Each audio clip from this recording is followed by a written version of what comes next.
Kita na po yung screen natin.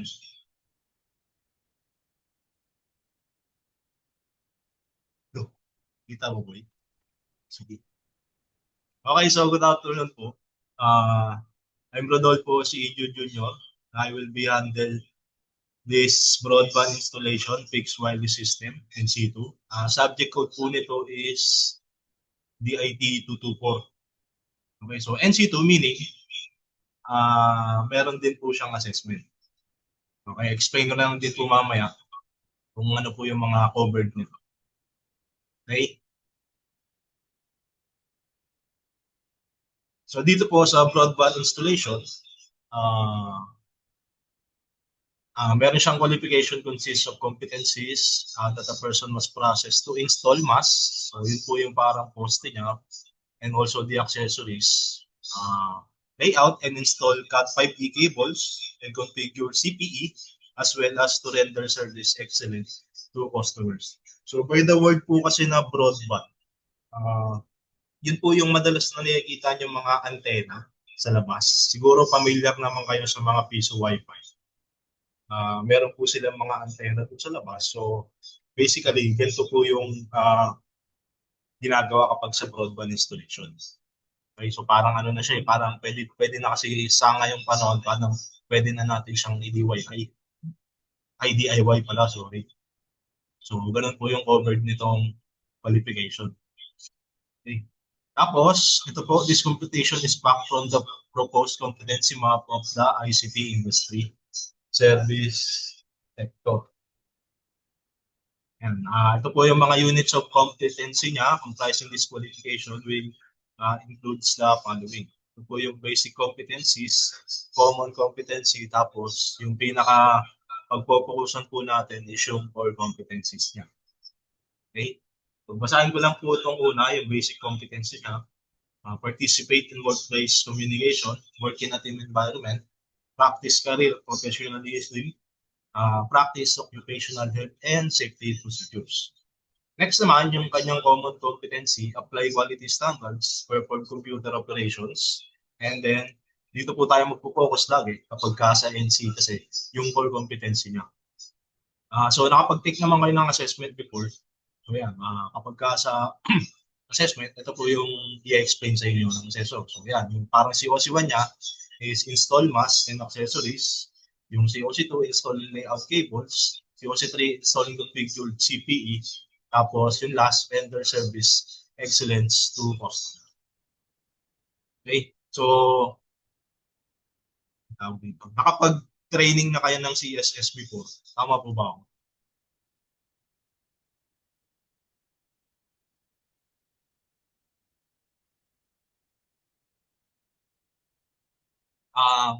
Yung na-try niyo pong CSS before, ano kasi ito na nag-networking na kayo doon. So parang i-review lang natin kasi kailangan natin yung configuration kapag dito na tayo sa COC3. Yung configuration ng CPE. Review lang natin yun para mas madali sa inyo intindihan kung paano natin sineset up yung CPE na yun. Okay? So mag-base kasi dito kung paano nyo po siya i-install. So basically, magtatayo po tayo ng poste dito. Okay? Pero hindi naman natin kailangan umakyat ng bubong. Meron naman nakaset up dito sa school na poste kung paano natin siya tatali ng maayos. Yung mga standard procedure po. Yung mga di-discuss ko later on sa inyo. Okay? So sa COC1 natin, ito yung mga learning outcomes na tinatawag. So per core competency, dapat matakil natin o discuss natin itong mga learning, yung LO learning outcomes. So yan, sa COC1 natin, which is install MAS and accessory, ang LO1 po natin sa kanya, prepare MAS for installation. So the first one is necessary tools, materials, and personal protective equipment or PPE are prepared in line with job requirements. So first natin, syempre yung safety. And then pag-identify ng mga materials, equipment na kailangan natin before we proceed. Tapos next naman, information in proposed location and necessary approvals from the relevant authorities is obtained. Pangatlo, site is cleared and prepared to provide unrestricted access for installation works in accordance with joint pole management. Then lastly, installation constraint and safety hazards identified and suitable action determined. So yan po yung mga didiscuss natin before tayo mag-proceed dun sa pag-install ng pole natin or yung poste. Okay? Then, sa LO2, part pa rin to ng COC1. Ganun pa rin, tools and equipment, floating and safety requirements are identified and obtained for the installation. Tools and equipments are checked in good working order and adjusted to manufacturer's specifications. 2.3, fixing structures and devices on masts are installed securely in accordance with company's specification. 2.4 natin, identifier marks are placed on installed masts for identification. 2.5, guy wire assembly is installed in tension to required specification. 2.6 naman natin, problems encountered are referred to appropriate personnel as per standard operating procedure or yung SOP. And then 2.7 natin, installation and design amendments are reported, documented in accordance with the job requirements. Kaya part pa rin po ito ng COC1 natin, LO2 nga lang siya. So yan, as you can see, medyo may pagkakapareho naman, specified lang banda rin. And then dito naman, core 2 na tayo, install and layout cables. Ito naman yung LO1 niya, prepare for cable, layout, and installation. So yung 1 natin, pwede tulungan nyo ako magbasa. Tawag na lang ako kahit sino. Try lang natin. Si Heraldes. Mabasa na lang ako ng 1.1 hanggang 1.9.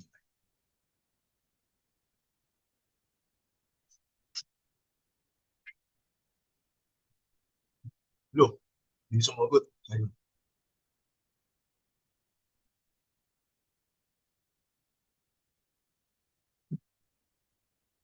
Heraldes, nandiyan ka na po?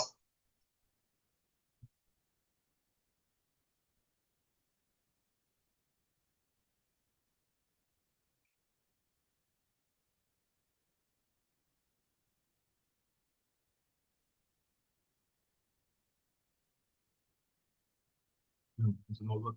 Heraldes.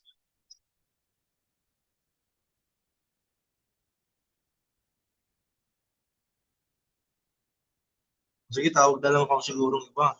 Hindi siya sumasagot. Si ano na lang, Clarence Mendoza.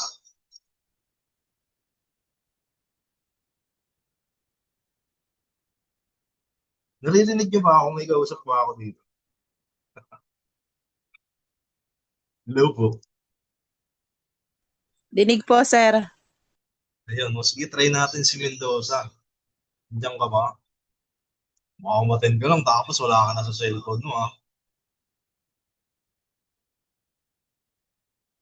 Okay, o anyone na lang po, sige. Para makapag-proceed tayo. Sino yung nagsalita kanina? Ako po, sir, Quizon. Ayan, sige nga po ma'am, patry na lang. Pabasa na lang po ako ng LO1, 1.1 hanggang 1.9.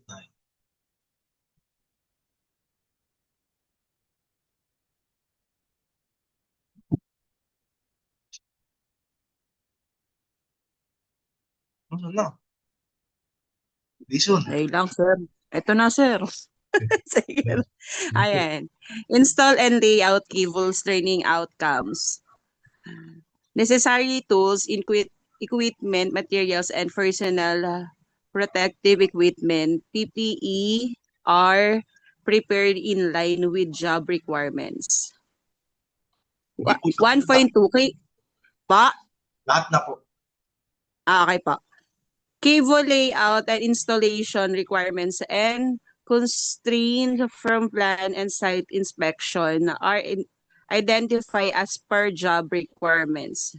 Cable layout and installation equipment is set up in ang dabo sila. Asan ka na po ma'am?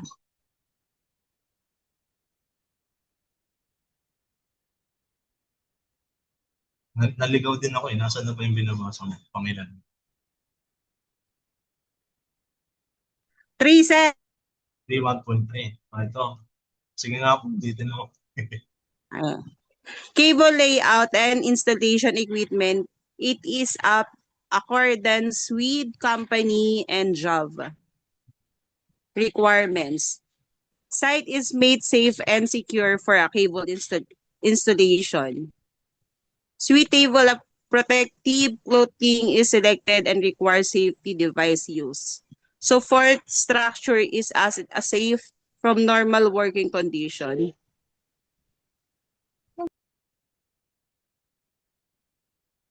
Sige po, proceed. Malinaw pa ba?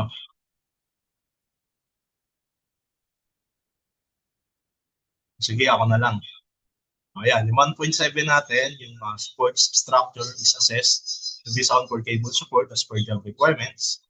1.8 cable route is checked for obstruction and are made clear using suitable methods and in coordination with authorities concerned. And then lastly, where necessary, obstructing cables, lines, and full attachment of other carriers are requested to be fixed or corrected to facilitate work of laying out and installing new cables.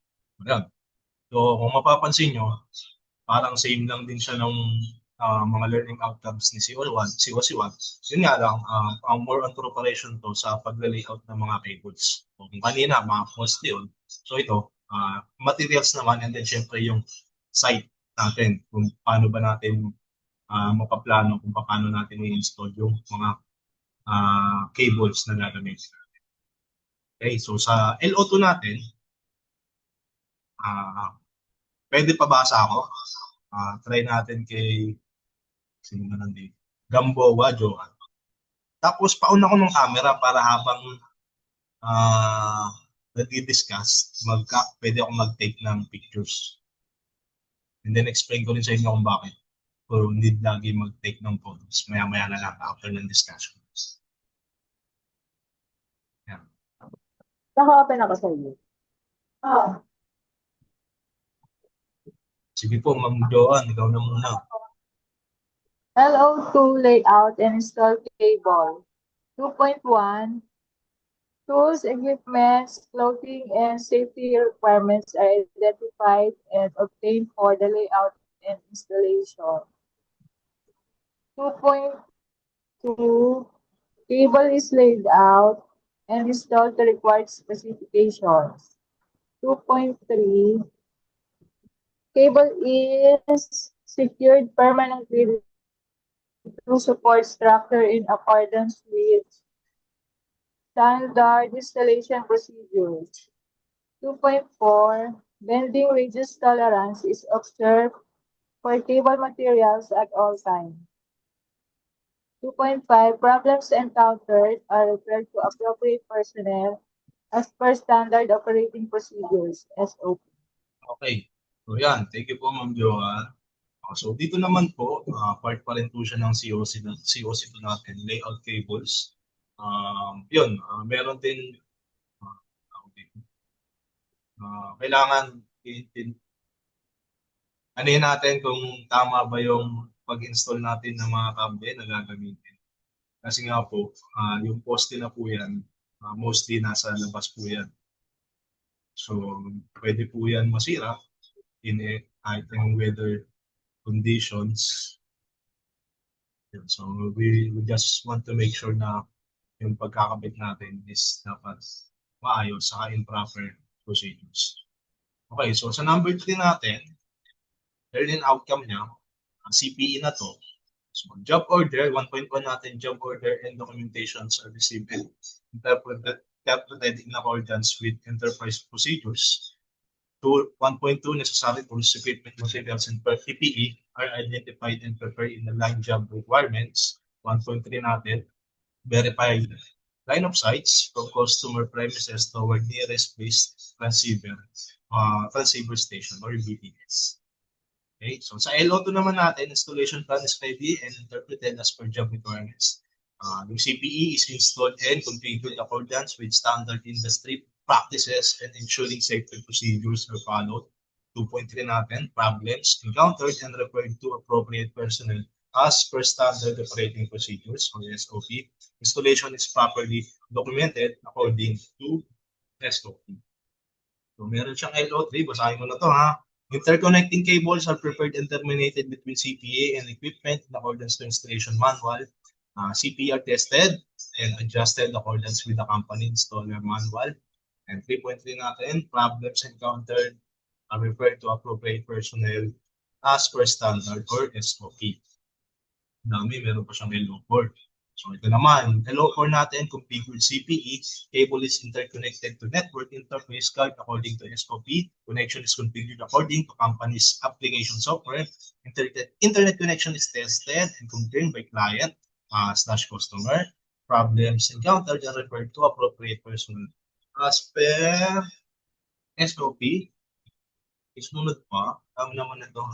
Yeah, tools, equipment, and materials regarding installed back to service vehicle, waste and debris are removed from workplace and disposed of in accordance with government regulation environment requirements. Changes made are restored to work area during installation, disconnection, and reconnection to the customer satisfaction. So, shortcut natin to. So, ito kasing mga binabasa natin, based po ito sa training regulation ng TESDA. Kailangan ko lang po kasi itong basahin sa inyo, pero ang adjustment naman natin dito kapag dinidiscuss na, pwede natin siyang pa-extend. So, mukha po mahaba kasi talaga siya kasi ito yung mga nakalista dun sa training regulation. Pero as you can see, kung papansinin natin, parang preparation, puro safety, and then yung site visit or titignan natin yung site, and then yung mga layout, tignan natin kung paano natin i-prepare and ma-install natin within the standard procedure. Okay? So ito, last na COC natin, yung LO1 niya, identify customer needs. Ito naman yung render service excellence. So parang ito is after na nung project, kung magiging okay ba yung customers dun sa ginawa nating yan. Identify customer needs, basic product and services catered to customer are identified. Sa LO2 naman, conduct effective and efficient customer interaction. May guidelines po on proper customer interface is adhered in accordance with the client customer needs. Interactive communication is used in accordance with computer relationship management. 2.3 computer security concerns are identified, responded, and resolved. 2.4 natin, courtesy is provided to the customer in accordance with customer relationship management. 2.5 proper grooming maintained at all times. Okay, may dalawang slides na lang. So LO3 niya, handle customer complaints. So, nature and details of complaint are established and appropriate action are taken. 3 principles in step 2, retention in handling difficult customer is applied. Ito naman, provide LO4 natin, provide after sales supports, follow-up action is made to ensure that agreement with customers are implemented. Complaints and resolvent action are taken in accordance with the agreements made with the customer. Full documentation of actions taken and the solution agreed with the customers are done. Tapos, may nakalagay pa kasi doon, after the training, ever na after the training, magte-take ng assessment, kapag meron kayong incident, pwede kayong maging fixed wireless broadband. So, yan. Some employers may require their broadband installers to hold a driver's license. So, ito yung mga nakikita yung mga installer ng internet. Okay, so yung mga nag-aalok, yung mga pumupunta dyan sa mga bahay o sa mga street, so sila po yung mga broadband installer. Kaya lang, itong subject na to, yung broadband installer, broadband pa siya. So, hindi na siya katulad ngayon na fiber na po yung inilalagay ng mga ISP natin. So, medyo luma na tong tawag dito, subject na to. Pero ito kasi yung nakalagay sa curriculum ng DAP. Ito po muna yung kailangan natin discuss. Broadband installation fix, wireless system density. Tapos, ayun, 10 minutes. Kaya ako pinibilisan. Sige. Ito po, sabi ko kanina is may assessment to. Pero po, yung mga nag-take nito, noong DIT from batch 1, batch 2, tapos kayo po batch 3. Hindi na po sila nakapag-take ng assessment kasi po wala po yatang available na assessment center ng broadband installation. Kahit din po ako, hindi pa rin ako nakapag-take ng assessment. Tinignan ko lang yung dati nag-handle kung paano niya training. Medyo may alam naman ako. Yun lang yung sa aralin ko na lang din yung sa mass installation. Okay? So, kanina nga kasi sabi ko, yung nakapag-networking na kayo dun sa CSS, magagamit natin yun para mas madali natin maintindihan kung paano natin kinoconfigure yung CPU. Okay? Tapos, ang mode of training natin, blended pa rin, syempre. Nakalagay kasi dun sa schedule natin ay Tuesday, Wednesday, Thursday. Yung oras ko sa inyo.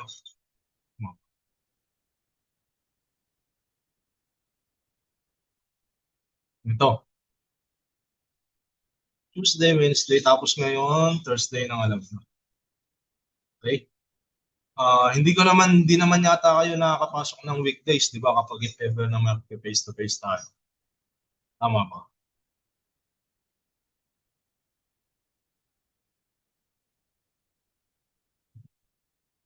Yun. So most likely, tuwing Saturday ko lang kayo nakikita kapag face-to-face. So siguro, ang gagawin natin para at least makapag-meet tayo ng face-to-face, kapag nag-schedule si Ma'am Aleli ng Saturday, siguro hiramin ko sa kanya yung kahit afternoon para if ever naman na para matry din natin face-to-face kung paano yung installation ng mask, mag-layout ng mga cable, wiring, yung mga wire guys, and then yung mga network natin, pag-set up ng CPE na sinasabi natin. Pero kung yung mga discussions natin, so gawin na lang natin yun ng online. Okay, so discarte na lang po natin kung paano natin makukuha yung face-to-face class natin. So sa every Saturday, if mag-schedule si Mama Lelo sa inyo ng face-to-face, hiram na lang ako sa kanya kahit konting class tuwing after. Yun. Tapos, may limit. 7 minutes pa naman. Regarding po sa attendance natin,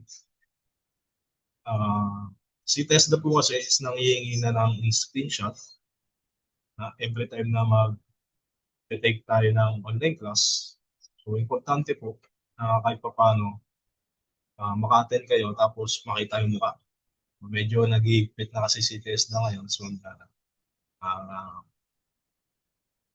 kailangan mas maganda maka-attend para at least meron tayong evidence na may screenshot na tayo isasubmit na at least kumpleto kayo lahat. Okay. Pero yun nga, hindi naman lahat or lagi is makaka-attend. Ganito po yung gagawin natin. Kasya pa ba? 6 minutes. By the way, yung Zoom natin is may limit to. Parang 30 minutes lang. Tapos mag-i-end na siya automatic. Baka bigla lang pag nag-out to, magsisend ako ng another link kapag hindi ko natapos yung i-discuss ko sa inyo. Okay? So, ito po is introduction lang naman po na magiging discussion natin kung paano ko siya i-deliver sa inyo. Okay na po muna ako dyan, stop muna ako dyan. Focus muna ako sa magiging attendance po natin or attachment na kailangan natin. Kanina po, kinuha ko yung mga email ninyo. So, 9 pa lang po yung respondents dito. So,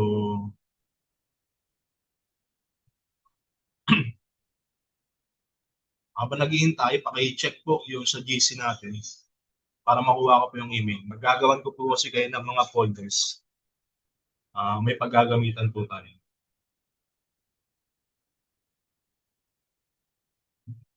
Check nyo po sa GC yung link. Tapos sagutan nyo lang po muna yung Google Forms na naman.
Pasok to.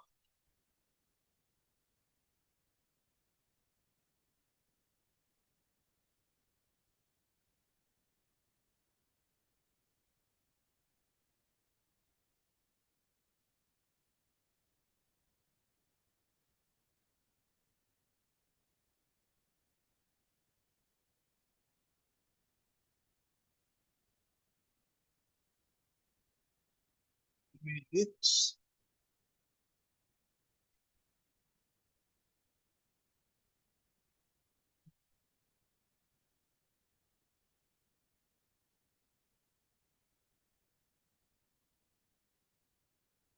Uy, kulang. Grabe.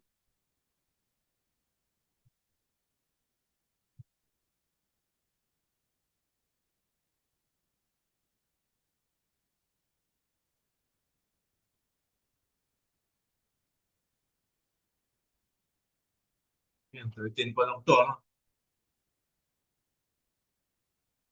2 minutes. Kaya po.